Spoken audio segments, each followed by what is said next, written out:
Salut à tous, on se retrouve aujourd'hui pour parler du FC Barcelone en ce jeudi 29 mai. Et on commence tout d'abord les gars avec le stade, le Spotify Cup Nou, parce que ça avance les gars. Regardez la construction du toit, ça a débuté. Et ça c'est une très très bonne nouvelle, on peut voir que la pelouse a été mise, on peut voir que les sièges les gars ont été mis. Et la dernière étape les gars de ce Camp Nou, c'est qu'il va y avoir un toit. Et ça y est, le début du toit est en cours.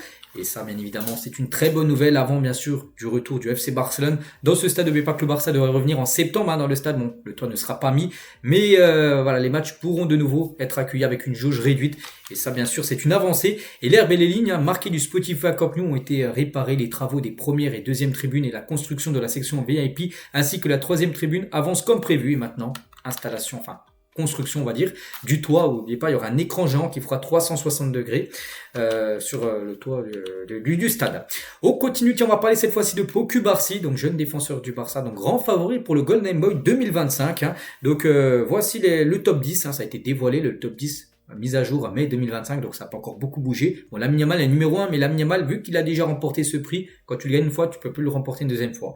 Donc du coup, le deuxième, c'est lui qui peut le remporter, Cubarsí, actuellement devant Doué et Lewis Kelly, aux 3 premières positions. On va parler maintenant Mercato et Deco, le directeur sportif du Barça, il travaille. Là, c'est un gros mois, des grosses semaines qui arrivent pour Deco. Il a rencontré l'agent de Marcus Rashford ce matin. Le Barça négocie pour un prêt avec une option d'achat. Hansi Flick a validé le joueur. Donc, tous les voyants, on a l'impression, sont ouverts pour l'arrivée de Marcus Rashford du côté du club. Un joueur comme qu'on parle depuis longtemps.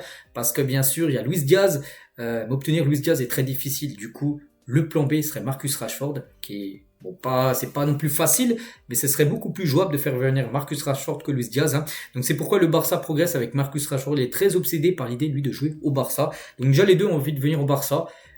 Ok, mais il faut voir maintenant ce qui est le plus réalisable. Et pour l'instant, j'ai dit, c'est l'anglais qui est plutôt plus réalisable plutôt que le colombien. Et Rashford était déjà très enthousiaste à l'idée de rejoindre le Barça en janvier dernier. Souvenez-vous, il avait attendu le Barça. Du coup, ça n'a pas pu se faire parce que du côté de Barcelone, il fallait un départ en janvier dernier. On pensait que Fati allait partir, du coup Fati est resté. Du coup, il n'y a plus de Rashford, du coup, lui, il est parti à Aston Villa, on se souvient, Marcus Rashford. Donc, il reste toujours très intéressé par le FC Barcelone, l'idée de le faire. Le Barça a plus d'options. United insistant sur une clause de 40 millions de livres sterling, ce qui fait à peu près 48 millions d'euros. C'est le prix demandé, tout simplement, par Manchester pour Rashford. Concernant Luis Diaz, c'est 80. Donc voilà, 80 et l'autre, c'est 48. Donc bien sûr, c'est beaucoup moins cher Rashford que Luis Diaz. Et à noter que Rashford suit déjà le Barça et Lamine Yamal sur Instagram. On ne sait pas dire qu'il suit le Barça et Lamine Yamal, que ça, il a envie d'absolument venir au Barça, mais c'est des petits signes qui montrent en gros qu'il serait intéressé, surtout en likant tout simplement le club du FC Barcelone. Et Rashford a déjà l'expérience de battre Mbappé dans les grands matchs. Parce qu'à l'époque, lors d'un match de Ligue des Champions, Manchester avait éliminé le PSG.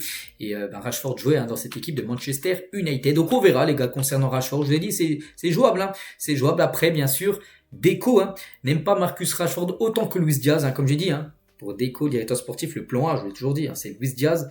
Et le plan B, c'est Rashford. Donc oui, Diaz aurait été une préférence, mais ce qui est plus réalisable, c'est Rashford. C'est pour ça que pour l'instant, le club se dirige plutôt vers Marcus Rashford. Regardez, ça fait la une du Journal Sport aujourd'hui. J'invente rien. Donc en gros, rendez-vous pour Rashford. Voilà, donc avec une réunion, là, on peut voir un petit rond. Là, en gros, c'est l'agent de Marcus Rashford. On peut le voir là en train de dîner. Il est avec Deco, voilà, pour parler tout simplement de Marcus. Et l'autre Mundo Deportivo, priorité, donc il y a Luis Diaz qui est la priorité numéro 1, mais c'est plutôt Rashford qui est plutôt jouable, et aussi Juan Garcia, le gardien aussi qui est supervisé, on sait, du côté du club du Barça. Mais Fabrizio Romano, il confirme que le Barça veut signer un ailier. C'était ça, on le sait, depuis janvier, que le Barça veut un nouvel ailier gauche pour faire souffler tout simplement Rafinha, qui joue beaucoup. Donc voilà, Rashford n'est pas la seule option. Voilà. Par exemple, ils aiment aussi Luis Diaz, bien sûr. On m'a dit qu'il y avait 2 autres joueurs sur la liste de Deco au poste d'ailier gauche, mais pour l'instant, Luis Diaz et Rashford sont les noms qui circulent le plus. Et Fabrizio Romano dit que l'accord avec Rashford, actuellement, j'ai dit, ça parle beaucoup, donc n'aura pas lieu aujourd'hui, ni demain ou cette semaine. Oubliez ça. Vraiment, si ça se fait, les gars, ça va pas se faire là dans les prochains jours. Ça peut prendre quelques semaines pour que ça soit officiel concernant l'arrivée de Marcus Rashford, parce qu'il va falloir batailler avec Manchester pour trouver la meilleure formule. Ça devrait être un prêt avec une option d'achat. On va parler cette fois-ci de Ronald Araujo. Donc le Barça admet que Ronald Araujo n'a pas connu la meilleure saison mais ses mérites n'ont pas non plus été reconnus. Les gens se souviennent de son erreur contre l'Inter, mais pas de sa performance importante contre Madrid et l'Atlético Madrid auparavant. Voilà, parce que c'est qu'il a été beaucoup critiqué, surtout en Ligue des Champions. On se souvient là contre l'Inter, les 3e et 4e buts pris lors du match retour. Il est un peu fautif, hein. Il est fautif, hein. Surtout sur le 3e avec contre Acerbi où il a beaucoup fait mieux. Mais il faut pas oublier des matchs où il était très bon, hein, contre Madrid, contre l'Atlético aussi cette saison, où là il était très très bon. Hein.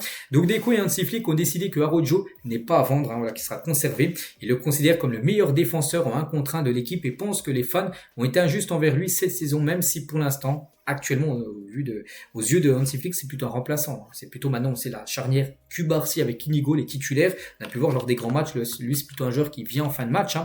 Donc le Barça considère que Araujo est un bien meilleur défenseur que Jonathan Tah, qui a officiellement signé aujourd'hui du côté du Bayern. Hein. Tah qui a été souvent annoncé au Barça. C'est fini, on n'en parlera plus. Là, tiens, c'était ce matin, jeudi, les gars, il a été transféré jusqu'en 2029 au Bayern, donc on n'en parlera plus, parce qu'en gros, c'est plus possible. Hein.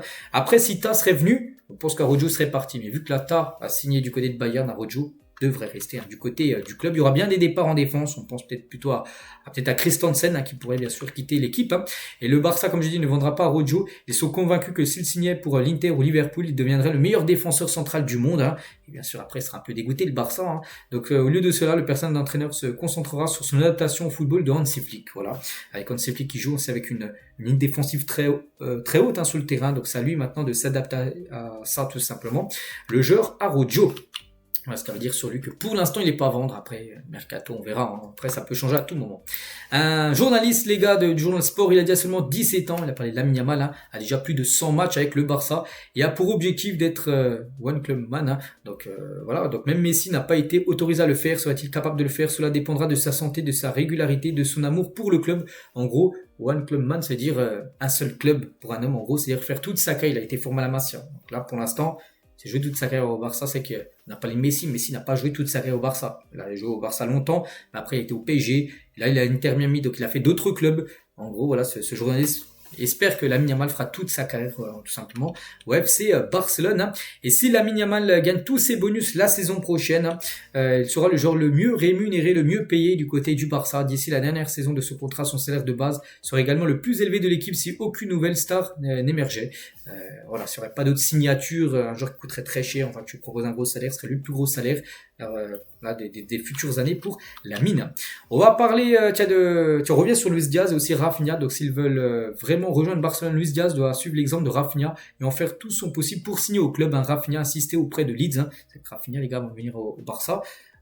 Leeds, il est parti quasiment au clash, les gars, avec Leeds pour venir au Barça. Donc en gros, ce journaliste dit en gros que si Luis Diaz va vraiment tellement vite de venir au FC Barcelone, il faut qu'il le montre un peu comme Lewandowski aussi. Lewandowski, on se souvient, il était parti quasiment au clash, les gars, avec le Bayern. Pour venir au Barça, il faut que Luis Diaz fasse exactement la même chose pour montrer vraiment qu'il a envie de venir, même si pour l'instant, on pense que Rashford est plutôt devant parce que Rashford coûte beaucoup moins cher en gros que Luis Diaz. Juan Garcia n'a pas encore fermé la porte à un transfert au Barça. Tout à l'heure, je montrais que c'était un peu un gardien que suivait le Barça. Après, il y a d'autres équipes intéressées comme City, les gars aussi, qui aimeraient l'avoir. Parce qu'Ederson du côté de City devrait partir. Il leur faut un nouveau gardien. Ici, le Juan Garcia. Mais le Barça suit également, bien sûr, le gardien. Hein. Donc la position de l'Espagnol est claire. Hein. Ils ne veulent négocier avec personne concernant Juan Garcia. Si vous le voulez, vous devez payer la clause. Il y a une clause, les gars, donc voilà, 25 millions d'euros. C'est pas du tout prévu de réduire le montant, donc parce que négociation, c'est dire au lieu de passer à 25, voilà, essayer de descendre à 20, voilà, c'est un peu moins cher. Non, si tu veux le gardien, c'est 25. Voilà, que ce soit le Barça ou peu importe l'équipe intéressée.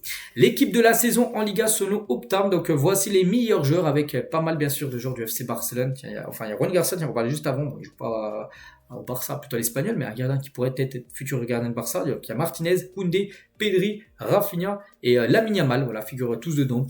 Bon, c'est vrai que tu aurais pu rajouter d'autres joueurs, mais voilà, il y a déjà quand même combien? Ça fait déjà 4 joueurs, même 5 joueurs du Barça dans l'équipe finale, hein. C'est déjà bien sûr très très bien. Et on finit aujourd'hui avec ça, donc officiel, voici les 9 joueurs nommés pour remporter le trophée du joueur de la saison en Liga. Donc ça devrait certainement être un joueur du Barça. Saison dernière, ça avait été Jude Bellingham. Bon, le Real avait gagné la Liga, Bellingham a remporté ce prix-là, donc ok. Mais là pour cette saison, le Barça a été vraiment très constant avec des joueurs très très bons. Je pense que ça va se jouer. De toute façon, les 4 du Barça, il y a Rafinha, Lamine Yamal, Lewandowski, Pedri. Bon, après les joueurs du Real comme Vini, Bellingham, Mbappé, Sancet et Isco. Je pense que ça va se jouer entre Rafinha et Lamine Yamal et je vois bien Rafinha voilà, remporter ce prix. C'est le joueur qui a été le plus décisif, hein, qui a le plus marqué voilà, en championnat. Après, n'oubliez pas que Lamine Yamal a fini comme meilleur passeur, hein, c'est vrai, mais Stats cumulés, Rafinha, je crois, il est meilleur. On verra. Après, ça peut être aussi Pedri, bien sûr, même Lewandowski, qui mérite également. On verra qui remportera tout simplement ce prix. Donc voilà les gars ce qu'il y avait à dire aujourd'hui. J'espère que ça vous a plu. On se retrouve demain pour le prochain numéro. À demain.